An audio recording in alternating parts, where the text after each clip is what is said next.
सुप्रभात। सर्वनाम सिद्धि के अंतर्गत ये दूसरा वीडियो है और क्योंकि जो भी शब्द सर्वादिगण के अंतर्गत आते हैं उनको हम सर्वनाम कहते हैं और सर्वनाम के अंतर्गत जो आया हुआ है वो है सर्व। सर्व यानी सब। सर्व जो है मूल शब्द है जो कि अकारांत है अर्थात अचंत है और इनकी सिद्धि राम की तरह हो रही है। कुछ एक शब्दों की सिद्धि में परिवर्तन होगा जिसे हम समझते जाएंगे और वो बहुत ही आसान है, अगले वीडियो में वो आ जाएगा। राम की सिद्धि में पहली विभक्ति का एक वचन द्विवचन एक जैसा था, जो बहुवचन है वो अलग है, इसे समझ लेते हैं। तो प्रथमा विभक्ति का बहुवचन जिसमें कि एक सूत्र लगेगा वो है जशोशी। ऐसा सूत्र याद हो तो आप पहले पढ़ चुके हो, जश शशोशी। वह सूत्र दीर्घ ई न करके ह्रस्व ई करता है, जश शशोशी, जिसमें कि जस और शश दोनों ही प्रथमा द्वितीया के बहुवचन के प्रत्ययों के स्थान पर शी में शकालोप होके ह्रस्व ई हो जाता है, तो शी आदेश होता है। किंतु अ के अतिरिक्त अ अंत वाले शब्दों के अतिरिक्त जो शब्द आएंगे उनमें ही जश शशोशी लगेगा। जो अ अंत वाले शब्द होंगे उनमें जश शी लगेगा, जश शी। ये कह रहा है जश शी, ये सूत्र कह रहा है अदंत सर्वनामे जशोशी, अर्थात अ अंत वाले जितने भी सर्वनाम शब्द होंगे उनके बाद में आने वाले जश को शी आदेश होगा। यहाँ शश को शी आदेश नहीं करना है, केवल जश को शी आदेश करना है। अ अंत वाले सर्वनाम से परे जस को शी आदेश। सिद्धि कर लेते हैं। मूल शब्द सर्व लिया, सर्वादीनी सर्वनामानी, इस सूत्र से क्या करेंगे, सर्व की सर्वनाम संज्ञा कर देंगे क्योंकि ये सर्व आदिगण के अंतर्गत आता है। सर्वनाम संज्ञा उपरांते सौजस का आगम हो जाएगा जिससे हमें 21 प्रत्यय मिलेंगे, सु औजस अमोक्षस इत्यादि। तो क्योंकि हम बना रहे हैं सर्वे जो कि प्रथमा का बहुवचन है, तो बहुषु बहुवचनम, इस सूत्र से जो हमें सौजस से 21 प्रत्यय प्राप्त हुए थे उनमें से सु औजस अर्थात बहुवचन का जस लगेगा क्योंकि बहुवचन का रूप है। जबकि एक या द्विवचन बनाते हैं तो द्वैकयोर द्विवचनई, ये सूत्र से हम सु और औ लगाते हैं, या अन्य विभक्तियों के भी एक वचन या द्विवचन लगाते हैं। जबकि बहुवचन सभी विभक्तियों में जो लगेगा वो बहुषु बहुवचनम इस सूत्र से लगेगा।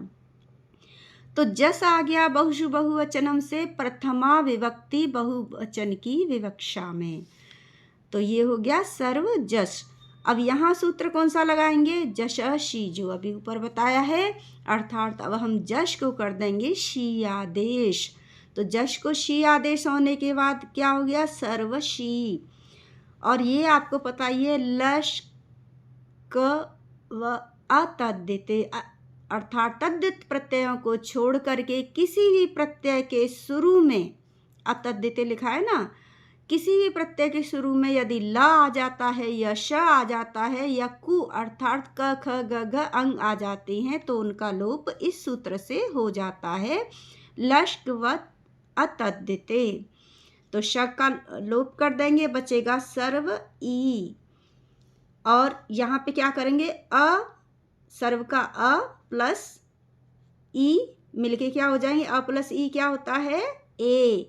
आदगुण सूत्र से, अर्थात अ या आ के बाद यदि ई या उ री और रे आ जाते हैं तो क्रमशः ई आने पर ए हो जाएगा, उ आने पर ओ हो जाएगा, री पर अल और री पर अर हो जाता है। तो ए हो करके सर्वे, अ प्लस ई ए हो करके सर्वे, ये सिद्ध हो गया।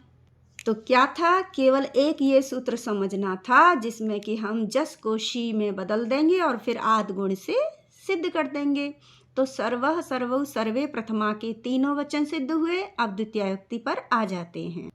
थोड़ा सा ध्यान दो तो सूत्रों को समझते हुए तो सूत्रों को ढूंढिए, उनको समझिए तो अपने आप होने लगता है। अब ये देखिए, फिर शुरू कर दीजिए। बिल्कुल राम की तरह है द्वितीय व्यक्ति का हम एक वचन बना रहे हैं, वो क्या होगा? सर्वम। जैसे रामम होता है तो मूल शब्द सर्व लिया, सर्वादीनी सर्वनामानी सूत्र से सर्वनाम संज्ञा हुई तो सौजस का आगम हो गया। सौजस में हमें बनाना है द्वितीया का एक वचन, तो द्वैकय और द्विवचन ही एक वचन इस सूत्र से अम का आदेश कर लेंगे, क्योंकि प्रथमा में थे सु औजस, तो द्वितीया में होंगे अम और शस, तो अम हो गया द्वितीया का एक वचन, सर्व अम। अब यहाँ पर हो जाना चाहिए अक्सवर्ण दीर्घ भी तो हो सकता है, अ प्लस आ होने चाहिए, किंतु प्रथमयो पूर्व सवर्ण इस सूत्र से अक्सवर्ण दीर्घ का निषेध हो गया, क्योंकि यहाँ पर हम दीर्घ तो अक्सवर्ण दीर्घ से भी कर सकते थे, लेकिन नहीं होता है। क्यों नहीं होता है? कि प्रथमयो पूर्व सवर्ण दीर्घ होता है, प्रथमयो पूर्व सवर्ण दीर्घ होता है। अर्थात पहली और दूसरी विभक्ति में हम अक्सवर्ण दीर्घ से नहीं बल्कि प्रथमयो अर्थात द्विवचन लगा दिया ना, तो पहली और दूसरी विभक्ति में हम दीर्घ इस सूत्र से करते हैं, प्रथमयो पूर्व सवर्ण से। तो यहाँ पर दीर्घ हो जाना चाहिए, सर्वाम हो जाना चाहिए। किंतु अमि पूर्व सूत्र कह रहा है, अमि पूर्व याद होगा, रामम ऐसे ही बनाया था।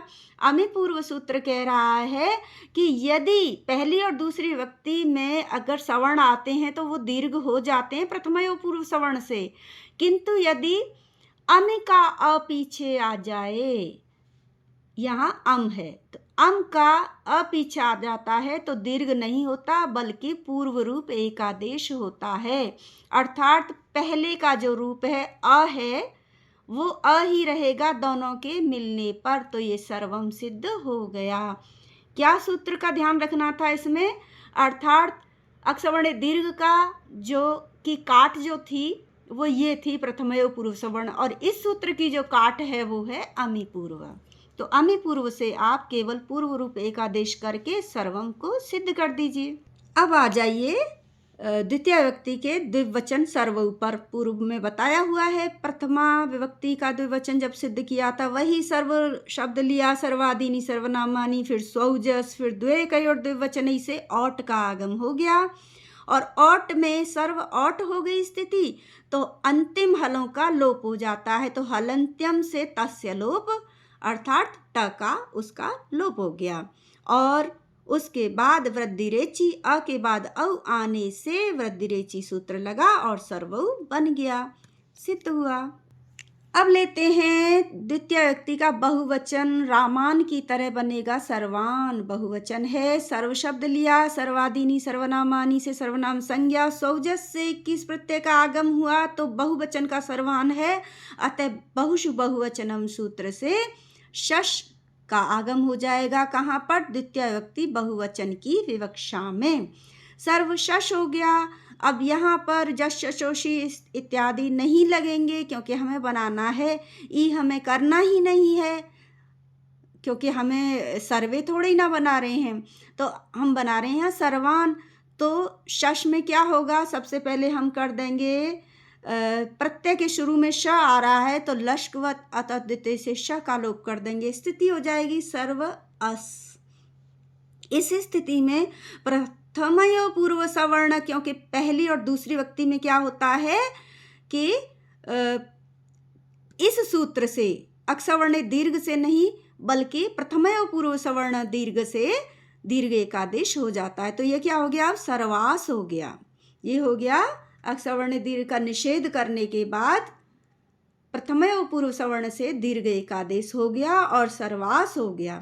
अब सर्वास में क्या कह रहे हैं? तस्मात् शशो नपुंसी। पुल्लिंग में ऐसा होता है कि पूर्व सवर्ण दीर्घ एकादेश हुए, पूर्व सवर्ण प्रथमयो पूर्व सवर्ण से ही किया है ना, तो पूर्व सवर्ण दीर्घ एकादेश हुए शब्द के अंत में यदि न सा आता है तो उसको न में परिवर्तित कर देते हैं। तस्मात् शशो नपुंसी कहता है तब इस स्थिति में जबकि प्रथमयो पूर्व सवर्ण दीर्घ एकादेश हुआ है तो ऐसी स्थिति में शश का शश था ना, अस बचा, तो जो स है, शश का, तस्मात शश, ये संधि से हो गया छ। स जो स बचा है, शश का जो स है, उसे न आदेश हो जाता है। कहाँ होता है? पुंसी, केवल पुल्लिंग में होता है, स्त्रीलिंग या नपुंसक लिंग में ऐसा नहीं होगा। तो यहाँ पर अब हमने तस्मात् शशो नपुंसी सूत्र से स को न कर दिया, तो शब्द क्या बन गया? सर्वान हो गया, क्योंकि पूर्व रूप दीर्घ एकादेश हमने कर दिया था। तो ये हो गया, सर्वान हो गया। अब प्रश्न उठता है कि एक ही पद में यदि न और न आ जाते हैं, न और र आ जाते हैं, तो न को ण में बदल दिया जाता है। तो ये तो एक पद है, अब यहाँ पे न को ण में हम क्यों नहीं बदल रहे हैं? जबकि रामाणाम, रामेण, इन सब में तो बदल रहे हैं। सर्वान में र भी आ रहा है और न भी आ रहा है, किंतु फिर भी नहीं बदल रहे। तो ऐसा क्यों है? क्योंकि उसमें कहा है कि एक पद में अट को वांग नुम व्यवाय अपि सूत्र जो था वो एक पद पे लागू हो रहा था और बीच में आ रहा था, यानी कि न बीच में आना चाहिए। व्यवधान चाहे जितने हों तो ही हम न को ण करते हैं। यहाँ पर जो हमने न को ण नहीं किया वो इसलिए नहीं किया क्योंकि न पदान्तस्य इस सूत्र ने उसका निषेध कर दिया। इसको केवल मैं समझा रही हूँ, लिखना आवश्यक नहीं है, ताकि आप लोगों के दिमाग में ये ना आए कि यहाँ अट को वांग नुम व्यवाय अपि सूत्र क्यों नहीं लगाया। ये मैंने राम के रामान को सिद्ध करते समय भी बताया था कि हम न पदान्तस्य अर्थात एक ही पद में यदि र और न कहीं पर आ जाते हैं तो न को ण में बदल दिया जाता है। शर्त यह है कि उस पद में र भी होना चाहिए, किंतु न पदान्तस्य। लेकिन यदि न पद के अंत में आ जाता है, अर्थात उसके बाद कुछ नहीं है, ना तो कोई स्वर है ना कोई व्यंजन है, तो ऐसी स्थिति में पदांत न को न ही रहने देते हैं, ण नहीं करते हैं। और यहाँ पर आप देखिए सर्वान हलंत लगा हुआ है, इसके बाद न कोई स्वर है न व्यंजन है। जबकि आप रामेण बना रहे हो तो उसमें हलंत नहीं है, उसमें ह्रस्व अ है। इसी प्रकार रामाणाम में, तो जब आप सर्वेण बनाओगे, सर्वाणाम बनाओगे, तो यहाँ पर भी अट को वांग नुम व्यवाय अपि लगेगा, किंतु सर्वान में नहीं लग रहा है द्वितीया के बहुवचन में, क्योंकि न यहाँ पर एक पद के भीतर नहीं है बल्कि पद के अंत में है, इसलिए यहाँ पर सर्वान ही रहेगा। तो द्वितीय विभक्ति सिद्ध हो चुकी है।